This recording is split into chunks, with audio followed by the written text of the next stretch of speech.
にしますか? Hi, I'm Scott. So today I'm reviewing this egg and pork spicy rice bowl, which I picked up from 7-Eleven Japan. Now, basically there's a layer of rice on the bottom, and on top it's got like, I don't know, the easiest way to describe it is like kind of a scrambled egg mixture, like an omelette, and it's mixed through with some spicy sauce, some ground pork, some nira, which is like a Chinese chives, which adds a kind of a garlic flavor, and it's all kind of mixed together with this spicy sauce. As I said, you can probably see it quite well there. So let's take a look at the product description from 7-Eleven themselves. This dish combines the classic Chinese-style garlic chive and egg stir-fry, niratama, with rice. The soy-based sauce seasons with doubanjiang for a spicy kick, has a rich flavor that pairs perfectly with rice. So as they mentioned in the description, it does have nira, which is like a Chinese chives. Can you see the green part on there?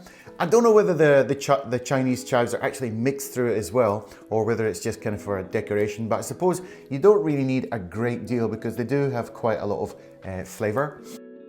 And also the sauce itself, if you've ever tried mabo tofu, which is like a spicy Chinese tofu dish, probably it's the same basic sauce that they've used in Chinese cooking. So this comes in various levels of spiciness, shall we say. So I wonder how spicy this one's gonna be. As for a drink, well, today I'm gonna go with the oolong tea, which I picked up in the Lawson convenience store this morning. This one is from Suntory. I don't know why, but I just think Chinese food and oolong tea kind of go really well together because Chinese food tends to be quite oily, sometimes spicy, and oolong tea has the qualities that it can kind of cut through that oil and just make it more digestible. And also, there's a lot of TV commercials in Japan which kind of pair Chinese food with oolong tea. Sometimes they give oolong tea which kind of lowers your cholesterol and is super healthy, but it's more expensive. This one was probably about 100 yen. So I got this one. A good basic tea, and I think this will go really well with it. Okay, anyway, let's go straight in for a look to see what it looks like close up.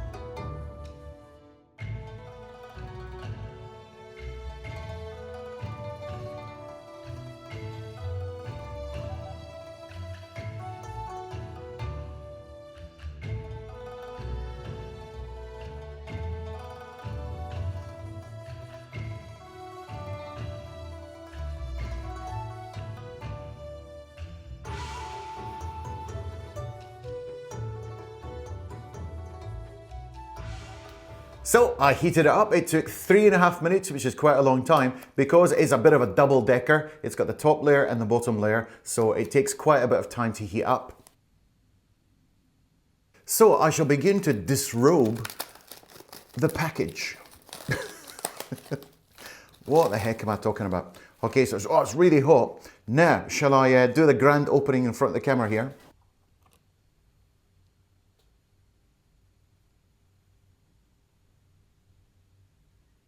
And then when we take the top layer off, it's going to magically reveal the wonderful rice. Oh, so hot. Ah! So the tricky part's coming up. I've got to get this on top of the rice. Wish me luck.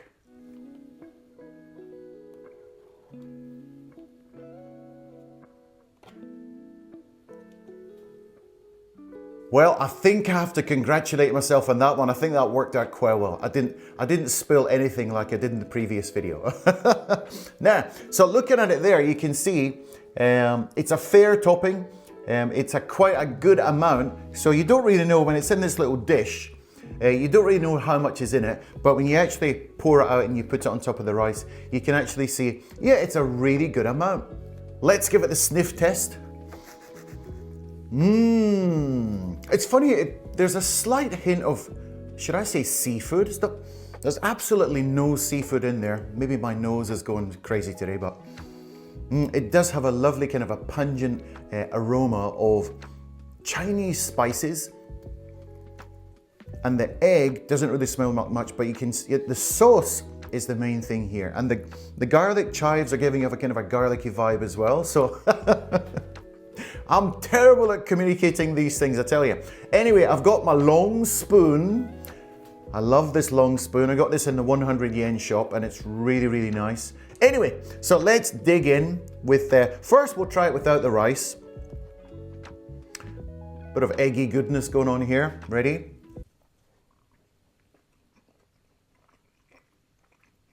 Now that particular piece didn't have a lot of sauce or a lot of meat on it there, so I'm going to go for another bit with more kind of a bit more kick to it, I think. Let's try this big piece here. Give you a bit of a close-up look. You can see it's got the onions, it's got the Chinese chives, it's got the ground pork. It's got a bit of everything in this one and a tiny bit of rice as well.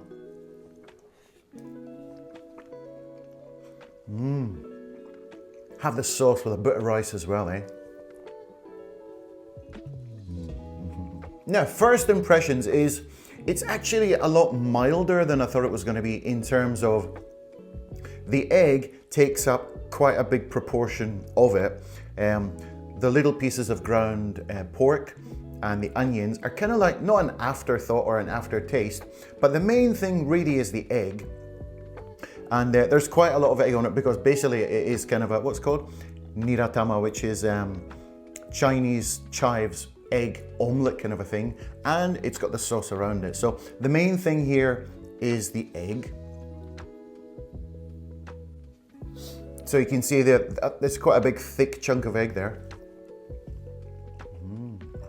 Now this does have the dobanjang, which is kind of a spicy chili a condiment which they use in Chinese cooking to spice things up.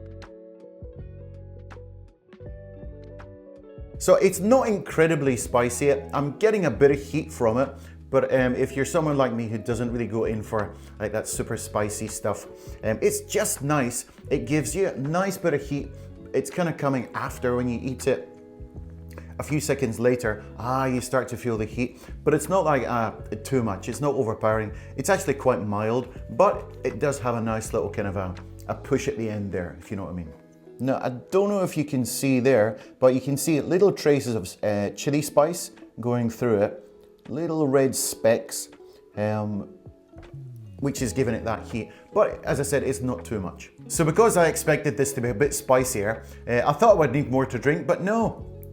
But yeah, as I suspected, oolong tea and this kind of dish goes really well together. So I would recommend this pairing. So as I work my way through this dish, you can see there's actually quite a lot of rice. So you do get a good amount of topping, but they give you a good amount of rice as well. So it's going to be quite a fitting dish. If you finish this whole thing, I'm sure you would probably be pretty full.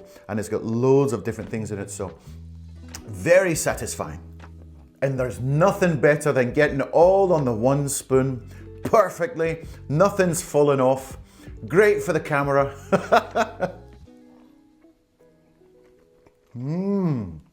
So for the egg and pork spicy rice bowl, I'm going to give it 8 out of 10. It's filling, it's tasty, it's mild, but at the same time, it's got a bit of a kick at the end.